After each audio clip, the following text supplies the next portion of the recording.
haddii uu qofku jeclaado oo jacaylkiisana kuu soo muujisto waxay noqonaysaa uun inaad u jeclaatid sida uu isagu kuu jecel yahay oo kale ama marka horeba aad iska diidid jacaylkiisa oo aadan lugoyn wakhtina ka lumin haddaba ha ka dhigin qofku jeclaaday oo qalbigiisoo idilku siiyey oo kuu hibeeyey inuu ku cadaabmo ka tegitaankaaga iyo waayidaada adiguna aadanba siinaynin arrintiisa wax daryeel ah lagana yaabaa inaadanba markaasi aadanba u ogayn dhibka iyo xanuunka uu marayo muxuu yahay dembiga qalbiku jeclaaday adiguna aad ka dayacayso wakhtigiisa aadna ku ciyaarayso dareemadiisa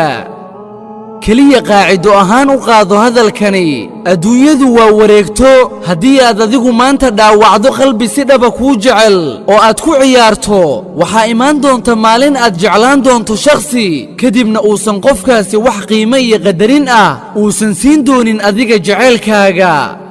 haddaba walaalayaal u nuglaada oo ilaaliya quluubta dadka maxaa yeelay quluubtan aad dhaawacaysaan waxay leedahay rabbi arkaya qabanayana midka daalimka ah ee wax dulminaya